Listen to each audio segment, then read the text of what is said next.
Anteriormente, en Obreres Animades... No debe ser temido el triunfo de la ciudadanía. No debe ser temido porque se apoya en la razón que asiste al pueblo. ¿Y eso? De cuando encierran a Perón en la isla Martín García. ¿Pero cuálca? Si no hay registro de un tiroteo. Vieja, siempre hay tiros en los teasers. Yo acá, serio, selecciono una parte del discurso de Asunción de Perón y vos. Metiéndole intriga, metiéndole emoción, aunque hoy tenemos de sobra. Así es. Desde Tucumán somos Agus Espitale y Elías Armendáriz y les traemos el quinto de Obreres. Peronismo y resistencia.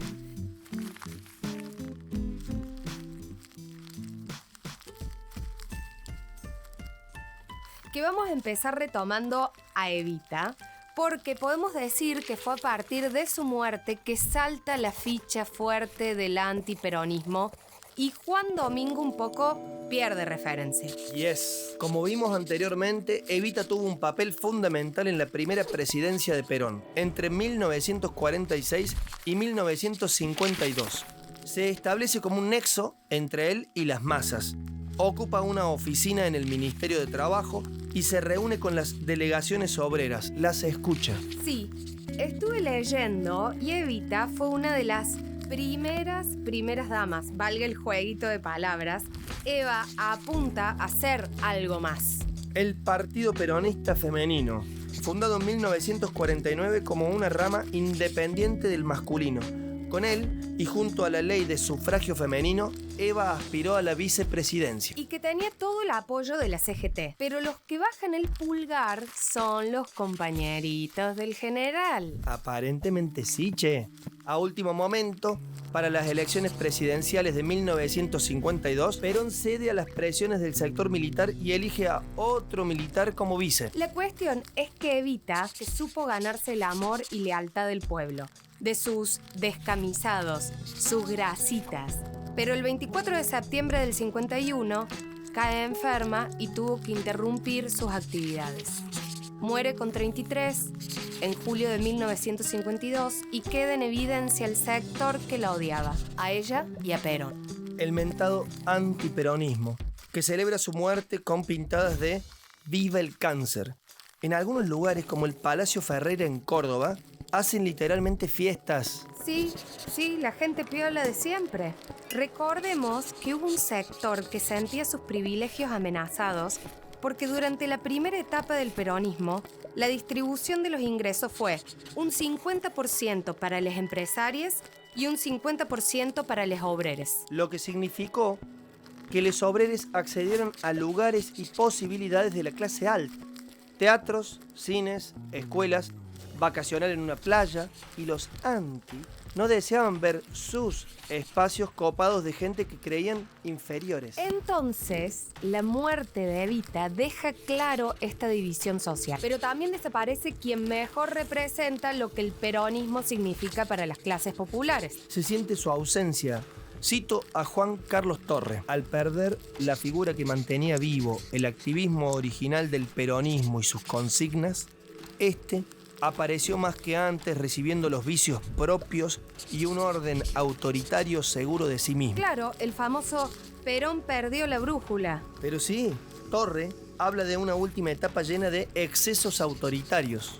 Sí, igual no debe haber nada más autoritario que mantener una democracia fraudulenta como hicieron los conservadores. Ni hablar. Pero la segunda presidencia de Juan Domingo sí redujo el pluralismo político y hay una peronización de las instituciones. A ver, estamos hablando de la época en que las imágenes de Perón y Evita estaban en todos los libros de lectura, sus imágenes en todo edificio público.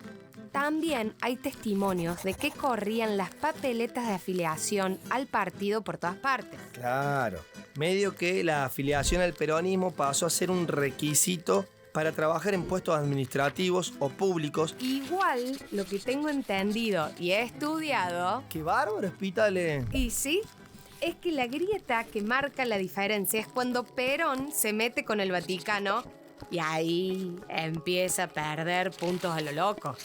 es que la Iglesia Católica Apostólica Romana... Un peso pesado de 2000 años. Acá, por ejemplo, encontré que en 1954 Perón acusó públicamente a ciertos sacerdotes de actividades antiperonistas y se le vino la noche. Sobre todo porque se pone en contra una parte de las mismas Fuerzas Armadas, que era un poco la pieza que faltaba para un posible golpe. La Armada. Ay. Bueno, es que sí. El sector militar que más apoyó el golpe que derroca a Perón es la Armada Argentina. Yes. La cuestión es que Juan Domingo habla mal de los curitas y de repente todos son religiosos. Es increíble. Junto a un sector de los militares se forma una alianza antiperonista entre los partidos. Escucha, la Unión Cívica Radical, los demócratas, demócrata cristiano, demócrata progresista, Unión Federal y los socialistas. Ay, sí. Un golpe bajo, ¿eh? Forman la llamada Revolución Libertadora y pasaron cosas. Sí, cosas como atentados en actos peronistas, mueren 7 personas, la reacción son incendios en el Jockey Club, la sede del PS y llega el bombardeo de Plaza de Mayo. Sin lugar a dudas, uno de los puntos más violentos y dramáticos de nuestra historia. El 16 de junio de 1955, la Armada Argentina decide bombardear Casa Rosada y la central de la CGT. Intentan asesinar a Perón, pero falla. El resultado, más de 300 muertos y 700 heridos.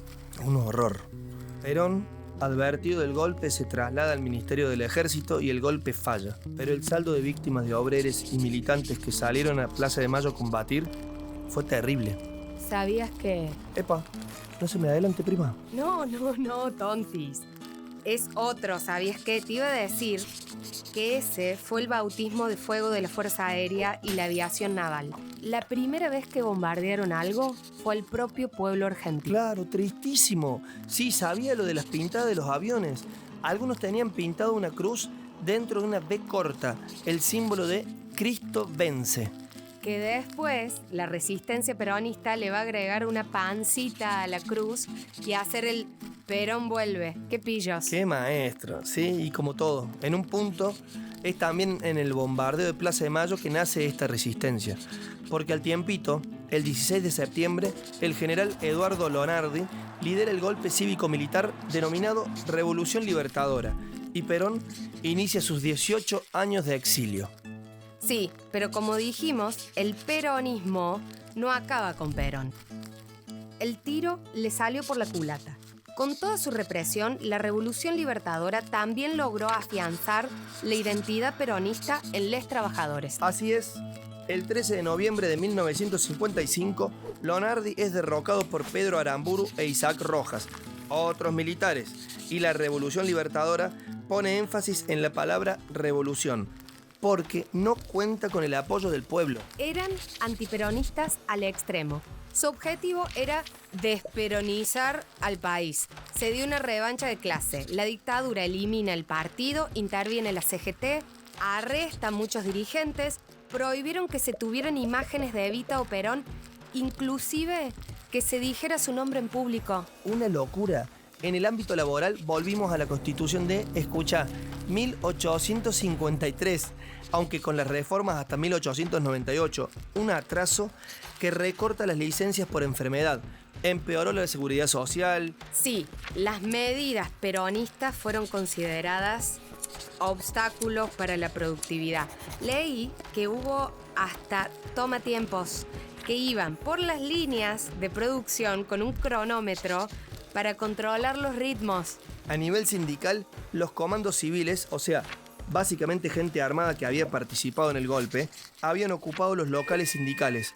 Quisieron hacer un borrón y cuenta nueva. A ver, la eterna paradoja de la extrema derecha. Derrocaron al peronismo para liberar al país de un régimen autoritario, pero lo hacen con medidas todavía más autoritarias. Empieza entonces, para los obreros peronistas, la llamada resistencia. Es decir, los trabajadores se organizan clandestina y espontáneamente en comandos peronistas y se mueven. Distribuyen propaganda, hacen las pintadas, tienen retratos de Perón en sus casas, cantan la marcha en la cancha. Y en las fábricas empezaron a trabajar con desgano. Bajan un cambio para afectar la productividad de las empresas o directamente sabotean las máquinas. Este periodo de 1955 al 58 es conocido como la resistencia peronista. Exactamente. Y el mito era que Perón iba a volver al país en un avión negro. Se populariza la pintada que dijimos, la de Perón vuelve. Pero lo que sucede es que en 1958, con el peronismo totalmente prohibido, se llama a elecciones y gana el radical Arturo Frondizi. Pero esa es otra historia. To be continued. Yes. Muy bien ese inglés, amiga, ¿eh? ¿Viste? ¿Vamos con las redes? Sí. Y yo me quedo con él. ¿Sabías que el post, el oficial? Pesado, él. Somos @obreres_animades, @elarmendaris o @agufuerte. ¡Vamos! Que estamos a mitad del siglo XX en Argentina y esto recién empieza. ¡Abrazo enorme! ¡Chau! ¿Sabías que una de las formas de los obreros de resistir el robo de sus derechos fue la colocación de bombas caseras? Las mismas fueron conocidas como caños y los objetivos eran edificios militares o públicos.